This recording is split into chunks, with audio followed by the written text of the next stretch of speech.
नमस्कार बच्चों, कैसे हैं आप सब। आशा करती हूँ आप सभी अच्छे होंगे, स्वस्थ होंगे, खुश होंगे और अपनी पढ़ाई भी अच्छे से कर रहे होंगे। तो जैसा कि आप सभी जानते हैं, मैं हूँ आपकी हिंदी की अध्यापिका और मैं स्वागत करती हूँ आप सभी का आईसीटी वर्चुअल क्लासरूम में। और आज हम यहाँ पर एकत्रित हुए हैं पढ़ने के लिए क्लास 6 की हिंदी। क्लास 6 की हिंदी में आज हम पढ़ेंगे आपकी पाठ्य पुस्तिका वसंत भाग 1 का चैप्टर 7। वसंत पाठ्य पुस्तिका का भाग 1 का पाठ 7, जिसका नाम है अक्षरों का महत्व। अक्षरों का महत्व जो ये पाठ है, इसमें हमें अक्षरों के बारे में बताया है। अक्षरों के बारे में यानी कि किस तरह से अक्षरों का इतिहास रहा है, किस तरह से अक्षरों को अक्षर बने हैं, किस तरह से हमने लिखना सीखा है। क्योंकि देखिए, हमें किसी भी इतिहास को जब हम पढ़ते हैं तो उसके लिए हमें किस चीज की जरूरत पड़ती है, हमें किसी भी पुस्तक की जरूरत पड़ती है और वो पुस्तक हमेशा अक्षरों से ही बनी होती है, अक्षरों में ही लिखी रहती है। तो अक्षरों के इतिहास को हम जब जानेंगे, हमें पता चलेगा कि अक्षर कितने तरह से होते हैं, कितने तरह से हम अक्षरों को लिख सकते हैं और किस तरह से इनका विकास हुआ और क्या क्या चीजें इस पाठ में और ज्यादा महत्वपूर्ण है, ये सारी चीजें हम इसमें पढ़ेंगे अक्षरों के बारे में। तो आप सभी बिल्कुल ध्यान पर पूर्वक सुनिएगा, क्योंकि चैप्टर जो है वो बहुत ज्यादा ज्ञानवर्धक भी है और बहुत ज्यादा इंटरेस्टिंग भी है। बहुत मजा आने वाला है पढ़ने में, क्योंकि जब हम इतिहास यानी कि कुछ पुरानी चीजों के बारे में पढ़ते हैं तो बहुत इंटरेस्टिंग लगता है, बहुत ही ज्यादा हमें क्योंकि कुछ नया कुछ सीखने को जब हमें मिलता है तो बहुत ज्यादा आनंद हमें पढ़ने कुछ पाठ में आता है। तो आज भी हमें पाठ पढ़ने में बहुत मजा आने वाला है। बिल्कुल ध्यान पूर्वक सुनेंगे और समझने की कोशिश करेंगे। पाठ बहुत ज्यादा महत्वपूर्ण है क्योंकि अक्षरों के महत्व को बताया गया है और हमारी जो पूरी पढ़ाई लिखाई है वो अक्षरों पर ही बेस्ड है। अक्षरों से ही हम लिखना, पढ़ना, बोलना सीखते हैं। तो चलते हैं स्मार्ट बोर्ड की तरफ, शुरू करते हैं आज का सेशन। सभी बच्चे ध्यान से सुनेंगे। तो चैप्टर स्टार्ट करते हैं। जैसे कि मैंने आपको बताया, अक्षरों का महत्व। यहाँ पर आपका पाठ लिया गया है आपकी वसंत पाठ्य पुस्तिका से, चैप्टर 5 है और अक्षरों के महत्व के बारे में बताया गया है। तो आप यहाँ पर एक चित्र आपकी ही पाठ्य पुस्तिका से दिया गया है। आप देख पा रहे हैं कि किस तरह जो आदि मानव थे, आदि मानव के बारे में आपने अपनी विज्ञान की जो पाठ्य पुस्तिका है, क्योंकि आप क्लास 6 में हैं और विज्ञान की जो आपकी पाठ्य पुस्तिका है उसमें भी किस तरह मानव का विकास किस तरह से हुआ था, ये पाठ आपने पढ़ा होगा अपने विज्ञान की पाठ्य पुस्तिका में कि किस तरह आदि मानव से आगे मनुष्य बढ़ा और उसने बहुत सारी चीजें सीखी। खाना पका कर खाना सीखा, शिकार करना सीखा, अपने लिए हथियार बनाना सीखा, खेती करना सीखा। किस तरह से एक आदि मानव से, एक जंगली जीव से मनुष्य धीरे धीरे धीरे नॉर्मल मानव की तरफ अग्रसर हुआ, नॉर्मल इंसान की तरह आगे बढ़ा। तो आप यहाँ पर देख पा रहे हैं कि किस तरह एक आदि मानव जो यानी कि बहुत पहले प्राचीन काल का जो चित्र है उसमें आप देख रहे हैं कि वो दीवार पर कुछ अक्षर, कुछ चित्र बिखेर रहा है ना। तो ये एक भाषा है, इसको भी हम एक भाषा कहेंगे और ये उस भाषा के यहाँ पर चिन्ह है, भाषा चिन्ह है। ठीक है, अक्षर क्या होते हैं? भाषा चिन्ह होते हैं। हिंदी में हमने पढ़ा है अपने हिंदी व्याकरण में वर्ण, तो वर्ण यानी कि भाषा के चिन्ह। तो महत्व के बारे में पढ़ते हैं। अक्षरों की कहानी, यह पुस्तक अक्षरों से बनी है। ये जो पुस्तक है ये भी आपकी अक्षरों से ही बनी है। सारी पुस्तकें अक्षरों से बनी हैं और तरह तरह की पुस्तकें बहुत तरह तरह की हो सकती हैं, अलग अलग पुस्तकें हो सकती हैं। दुनिया में अब तक करोड़ों पुस्तकें छप चुकी है, हजारों पुस्तकें रोज छपती हैं। तरह तरह के अक्षरों में हजारों की तादाद में रोज ही समाचार पत्र छपते रहते हैं। तरह तरह के अक्षरों में, अक्षर क्या होते हैं? बहुत डिफरेंट टाइप के हो सकते हैं, अलग अलग हो सकते हैं। बहुत, जैसे आप देखिए आप हमारे देश को ही ले लीजिए, हमारा देश भारत, यहाँ पर मैंने आपको बताया था कि 22 भाषाओं को यहाँ पर मान्यता प्राप्त है। 22 भाषाओं को, जब मैंने आपको हिंदी व्याकरण में भाषा पढ़ाया था तो मैंने आपको बताया था कि 22 भाषाओं को यहाँ पर मान्यता दी गई है। तो 22 भाषाएं जो है उनके अपने भाषा चिन्ह है, उनके अपने अक्षर हैं और उनके अपने वर्ण हैं, उनकी अपनी अलग ध्वनियां हैं। तो उसी आधार पर यहाँ पर बताया कि तरह तरह के अक्षरों में, देखिए हिंदी भाषा है उसके अपने अलग वर्ण हैं और अपने अलग चिन्ह हैं, और इंग्लिश है, इंग्लिश के अपने अलग चिन्ह होते हैं, भाषा चिन्ह अलग होते हैं। इसी तरह उर्दू है, फारसी है, पंजाबी है, मराठी है, गुजराती है, तमिल है, तेलुगु है, कन्नड़ है। तो इस तरह के अलग अलग जो भी भाषाएं हैं, सभी भाषाओं के अपने अपने चिन्ह होते हैं, भाषा चिन्ह होते हैं, और इन्हीं भाषा चिन्हों में तरह तरह की बहुत सारी हजारों पुस्तकें जो है वो रोज छपती हैं और रोज समाचार पत्र छपते रहते हैं। इन सब के मूल में है अक्षर, और इन सब का मूल है, यानी कि मेन जो विषय है, मेन जो एक मूल खास बात जो है वो है अक्षर। हम कल्पना भी नहीं कर सकते कि यदि आदमी अक्षरों को न जानता तो आज इस दुनिया का क्या हाल होता। देखिए ये तो बिल्कुल सच बात है, बिल्कुल कल्पना से परे है कि अगर इंसान अगर अक्षरों के बारे में नहीं जानता, वो कभी अक्षरों पर एक्सपेरिमेंट नहीं करता, अक्षर कभी बनाता नहीं, अक्षर कभी खोजता नहीं, या अक्षर कभी हमारे जीवन में आते ही नहीं, तो सोचिए कि क्या हाल होता दुनिया का। कोई भी चीज है जो आप पढ़ाई कर रहे हैं, आप जो बैठे हैं, आप देश का भविष्य है, आपके हाथ में ही अपने जीवन का भविष्य है कि आप किस तरह से अपने जीवन को आगे लेकर जाते हैं, किस तरह से अपने समाज को आगे लेकर जाते हैं, किस तरह से अपने देश को आगे लेकर जाते हैं। तो ये सारी चीजें किससे जुड़ी हुई है? जो आप अभी पढ़ रहे हैं, आप किस तरह की चीजें पढ़ रहे हैं आप। तो ये सारे चीजें अगर आप कल्पना कीजिए कि अगर अक्षर ही ना हो, अगर अक्षर की खोज ही ना हुई हो, अगर दुनिया में अक्षर ही ना होता तो क्या हाल होता। तो ये बिल्कुल कल्पना से परे ही है। अगर हमें किसी भी चीज के बारे में जानना है, किसी भी चीज के बारे में समझना है, क्योंकि एक टाइम के बाद हर चीज जो है वो पुरानी होती जाती है।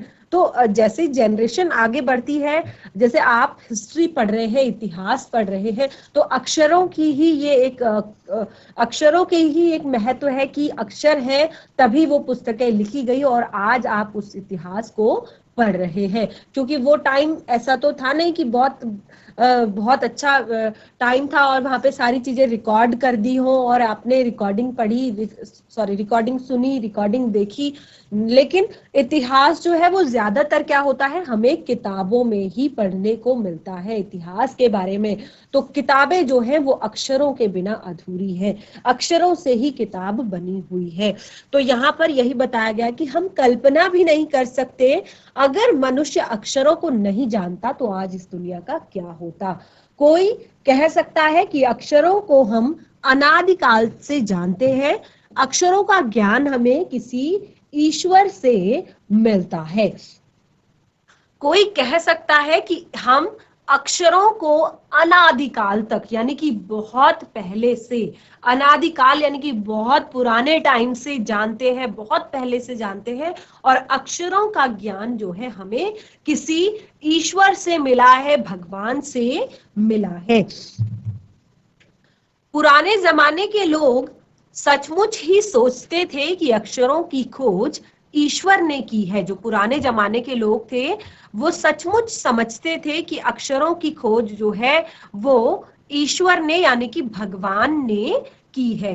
पर आज हम जानते हैं कि अक्षरों की खोज किसी ईश्वर ने नहीं बल्कि स्वयं आदमी ने की है। देखिए यहाँ पर आप देख रहे हैं शिकार का दृश्य, मध्य भारत। तो आप जब आप इस पाठ को एक बार पढ़िए और फिर आप अपनी साइंस की बुक निकालिए और उसमें आप देखिए किस तरह मानव का किस तरह से विकास हुआ है, तो आप बिल्कुल इस चैप्टर को रिलेट कर पाएंगे, अपने दिमाग में आप इसको बिठा पाएंगे, आपको सारी चीजें बिल्कुल समझ में आ जाएंगी कि किस तरह से क्या चीज हुई है या क्या चीज हुई होगी। तो यहाँ पे आप कुछ पुराने चित्र देख रहे हैं और ये एक तरीके से क्या है, ये एक तरीके से यहाँ पर बताने की कोशिश की है, कुछ चीजों को समझाने की कोशिश की है, तो ये एक तरीके से अक्षर ही है। तो ये शिकार का दृश्य लिखा हुआ है यहाँ पर और ये मध्य भारत का है। आप देख रहे हैं यहाँ पर बहुत सारे अलग अलग चित्र। आप यहाँ पर एक ये जो चित्र है इसमें आप देख रहे हैं कि डायनासोर बनाया गया है, ठीक है। और यहाँ पर एक व्यक्ति जो है वो भाला लेकर खड़ा है, यहाँ पर बाकी सारे लोग भाले लेकर खड़े हैं शिकार के लिए। कुछ कोई पत्थरों से बने हुए औजारों का प्रयोग करते थे। जो पुराने आदि मानव होते थे वो शिकार के लिए पत्थरों से बने हुए औजारों का प्रयोग करते थे। तो उन्होंने ही इस तरह के दृश्य जो है वो उकेरे हैं और ये मध्य भारत का एक दृश्य है, वहां पर मिली हुई चीजें हैं। अभी आप बहुत बहुत सारी चीजें पढ़ेंगे, किस तरह से हमारी सभ्यता का विकास हुआ, किस तरह से हमारी संस्कृति का विकास हुआ, किस तरह से मानव सभ्यता का विकास हुआ। ये सारी चीजें आप, क्योंकि अभी आप 6th क्लास में हैं और जैसे जैसे आप 7th में जाएंगे, 8th में जाएंगे, 9th में जाएंगे, तो जब आप अपनी हिस्ट्री की, इतिहास की जो किताब होगी आपकी, अभी आपकी सिलेबस में नहीं है, लेकिन जब आप 9th 10th में जाएंगे तो तब आप ये सारी चीजें बहुत अच्छे से पढ़ेंगे। तो आपको ये जो मैं यहाँ पर बता रही हूँ चीजें, ये आपको एकदम से सारी चीजें याद आ जाएंगी कि हाँ मैम ने बताया था कि इस तरह से होता है। तो पहले के जमाने के लोग जो थे, पुराने जमाने के जो लोग थे, वो सचमुच सोचते थे कि अक्षरों की खोज किसी ईश्वर ने ही की है, यानी कि अक्षर भी हमें भगवान की ही देन है। लेकिन अक्षरों की खोज किसी ईश्वर ने नहीं बल्कि स्वयं आदमी ने की है।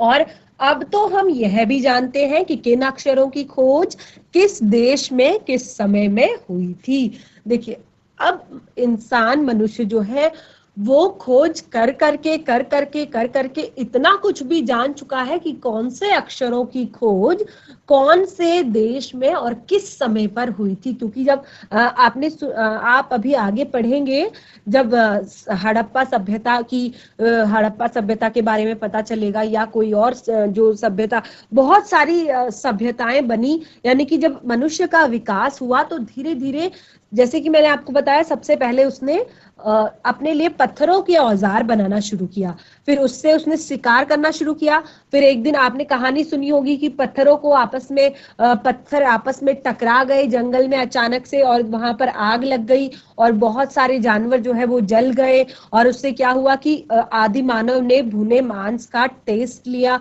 और उसके बाद उसने फिर खुद से ही एक पत्थर को दूसरे पत्थर पर टकरा कर देखा और देखा कि आग निकल रही है, चिंगारी निकल रही है। तो इस तरह से आग की खोज हुई, है ना। तो धीरे धीरे फिर उसने आग जलाना सीखा, फिर वो अपना जो भोजन था उसको भून कर खाने लगा। फिर वो धीरे धीरे अपने आसपास के जो जीव है, जो जंतु हैं, उनको अपने घर पर बांधना शुरू किया, बांधकर किसी से दूध निकालना शुरू किया तो किसी को मारकर उसका भोजन करना शुरू किया। फिर इसी तरह अगर जो घास खाने वाले कुछ जीव थे तो उनके लिए उसने घास बोना शुरू किया, यानी कि खेती करनी शुरू की। तो इस तरह से बहुत आगे बढ़ते बढ़ते कहीं पर किसी चीज का विकास हुआ, कहीं पर किसी चीज का विकास हुआ, कहीं पर किसी चीज का विकास हुआ। तो धीरे धीरे विकास की ही इस प्रक्रिया के दौरान बहुत सारी सभ्यताएं बनी, जैसे सिंधु घाटी सभ्यता, हड़प्पा सभ्यता, मोहनजोदड़ो। तो ऐसे ही, यानी कि बहुत सारी, जब विकास के दौर के अंतर्गत ही ये सारी सभ्यताएं बनी। तो इन सभ्यताओं के अंतर्गत ही आदमी ने बहुत सारी चीजें करनी सीखी, बहुत सारी चीजें का आविष्कार किया, बहुत सारी चीजों की खोज की। तो आज के समय में जो मनुष्य है उसने यहाँ तक भी खोज कर ली है कि आखिर अक्षरों की खोज किस देश में और किस समय हुई थी। हमारी यह धरती लगभग 5 अरब साल पुरानी है। हमारी जो ये धरती है लगभग 5 अरब साल। तो हम कल्पना नहीं कर सकते कि 5 अरब साल कितने ज्यादा हो सकते हैं, कितनी ज्यादा पुरानी बात ये हो सकती है कि हमारी पृथ्वी जो है वो इतनी ज्यादा पुरानी है। और 2-3 अरब साल तक इस धरती पर किसी प्रकार के जीव जंतु नहीं थे। फिर करोड़ों साल तक केवल जानवरों और वनस्पतियों का ही इस धरती पर राज्य रहा। आदमी ने इस धरती पर कोई 5 लाख साल पहले जन्म लिया और धीरे धीरे उसका विकास हुआ। कोई 10,000 साल पहले आदमी ने गांव बसाना शुरू किया। देखिए क्या होता था कि जब पहले तो वो जानवरों की तरह, यानी कि जिस तरह से जंगल के बाकी एनिमल्स, बाकी जीव जंतु जंगल में रहते थे, उसी तरह से आदि मानव भी कंदराओं में, गुफाओं में रहा करता था।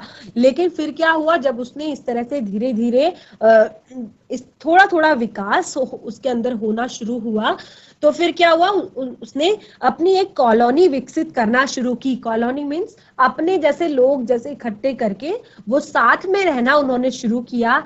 3 से 4, 4 से 5, 5 से 10, 10 से 20, 20 से 50।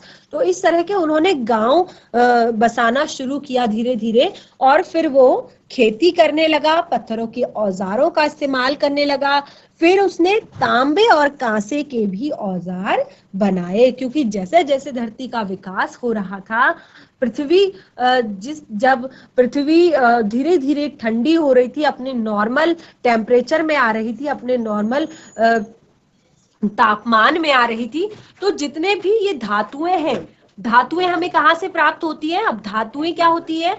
धातु होती है जैसे लोहा, तांबा, पीतल, सोना, चांदी, है ना, और कांसा। तो इसी तरह की ये जो धातुएं हैं ये भी धीरे धीरे, पहले तो क्योंकि पृथ्वी का तापमान बहुत ज्यादा था तो ये गलित अवस्था में रहती थी, यानी कि तरल अवस्था में रहती थी। लेकिन जब धीरे धीरे पृथ्वी नॉर्मल अपने तापमान में आने लगी, नॉर्मल टेम्परेचर अपना लेने लगी, तो क्या हुआ कि जो ये धातुएं थी ना, ये भी इकट्ठी होने लग गई। यानी कि बिल्कुल जैसे लोहा होता है, जब नॉर्मल अवस्था में होता है तो कितना ज्यादा मजबूत होता है ना। तो इसी तरह ये तांबा, कांसा, पीतल और लोहा, ये जो इनको आदि मानव को ये जो औजार हैं ये भी धीरे धीरे इनको मिलने लगे और इनसे अब ये अपने औजार, अपने बर्तन बनाने लगे।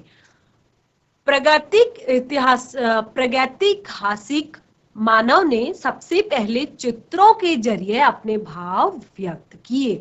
जो प्रागैतिहासिक यानी कि जब जो विकासशील था, विकास कर रहा था जो मानव, उस समय पर उसने सबसे पहले अपने भाव व्यक्त करने के लिए, अब मैं आपको बोल रही हूं ना, मैं आपसे बात कर रही हूं, मैं आपको पढ़ा रही हूं, मैं यहाँ से पढ़ रही हूं, तो ये ध्वनियां जो है, ये ध्वनि चिन्ह ही तो अक्षर है और इन्हीं को हम लिखते हैं। तो पहले का जो आदि मानव था वो बोलता भी नहीं था, सिर्फ वो कुछ आवाजें, जिस तरह पशु पक्षियां कुछ कुछ आवाज निकालते हैं, उस तरह अपनों को, यानी कि पक्षी चू चू की आवाज निकालते हैं, या जो भी जीव जंतु है सबकी कुछ ना कुछ अपनी ध्वनि होती है। तो इसी तरह पहले आदि मानव भी कुछ केवल कुछ ध्वनियां ही निकालता था, और वो अपने भावों को व्यक्त करने के लिए, यानी कि अपने देखिए भाषा क्या होती है, अपने भावों को व्यक्त करने का एक साधन होती है कि हम किस तरह से अपने मन के भावों को व्यक्त करते हैं। कोई लिख कर करता है, कोई बोल कर करता है, कोई संकेतों के द्वारा करता है।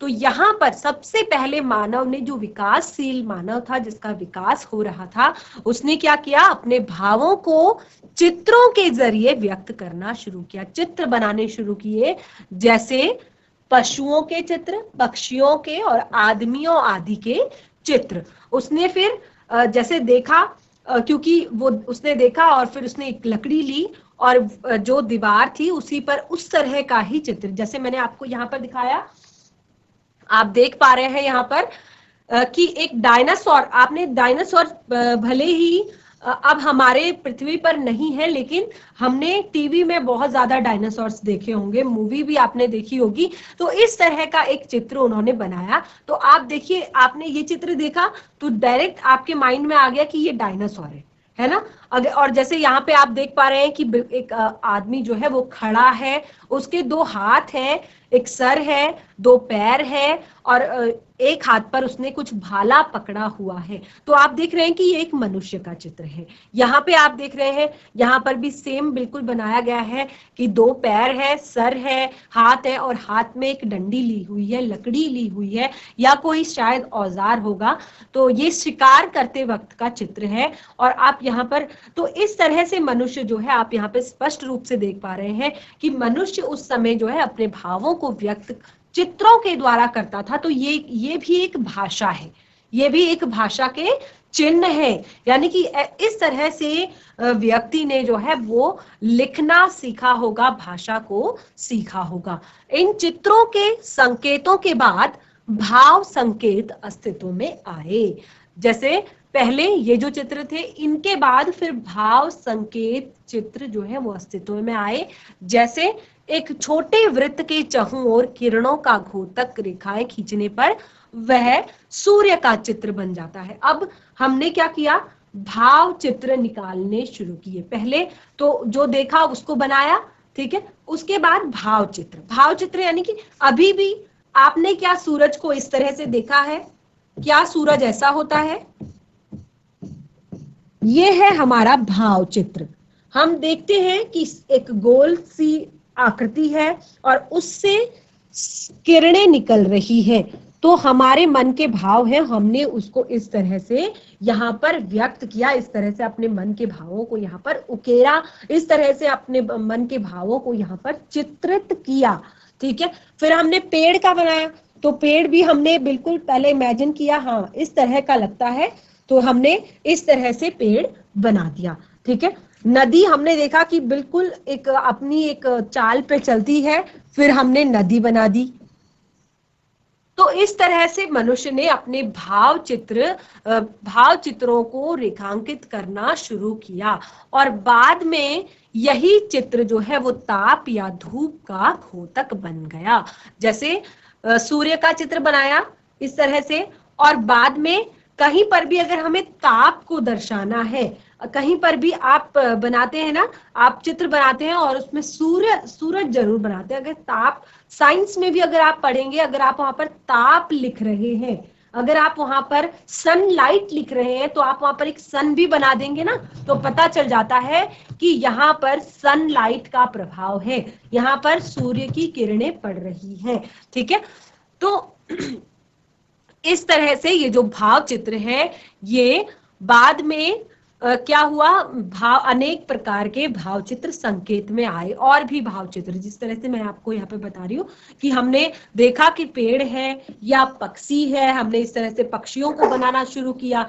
ठीक है, तब जाकर काफी बाद में अक्षरों की खोज की, यानी कि इतनी सारी चीजें पहले होने के बाद फिर अक्षरों की खोज हुई। अक्षरों की खोज का सिलसिला शुरू हुए मुश्किल से ही 6000 साल हुए हैं। अक्षरों का जो शुरू, ये जब पुस्तक लिखी गई होगी, तो तब इनके जो राइटर हैं, लेखक हैं, वो अंदाजा लगाते हैं कि अक्षरों का जो ये सिलसिला है, इसको शुरू हुए केवल और केवल मुश्किल से 6000 वर्ष हुए होंगे, 6000 साल हुए होंगे। और यहाँ पर बताया है कि केवल 6000 साल। आगे यहाँ पर आपको एक चित्र आप देख रहे हैं कि यह मध्य अमेरिका के ओजिम्बावा आदिवासियों के चित्र हैं, ये यहाँ पर जो बनाए गए हैं। और दाईं ओर से बाईं ओर क्रमशः यह तूफान का देवता जो सारे आकाश को घेरता है। ठीक है, नगाड़ा, पंखों से सुशोभित नगाड़ा, और द्रोणकाक, कौवा, दवा खाने में आदमी। तो इस तरह से यहाँ पर इस तरह के जो भाव चित्र हैं वो दर्शाए गए हैं। ये जो चित्र है ये अमेरिका के ओजिम्बावा आदिवासियों के चित्र हैं। ठीक है, तो बच्चों, आपने देखा कि आज हमने अक्षरों के महत्व का जो ये पाठ है, इसमें बहुत कुछ हमने सीखा कि किस तरह से अक्षरों का विकास हुआ, किस तरह से अक्षर जो है वो मानव के जीवन में आए। तो इस पाठ को हम आगे भी कंटिन्यू करेंगे। पाठ अभी हमारा समाप्त नहीं हुआ है, इसे हम बिल्कुल अगले सेशन में इसी तरह से कंटिन्यू करेंगे, इसी तरह से पढ़ेंगे। अगर आपके पास पाठ्य पुस्तिका है तो आप भी इसको घर में एक बार रिवाइज कीजिए। मिलेंगे नए सेशन में, तब तक के लिए धन्यवाद। आपका दिन शुभ हो।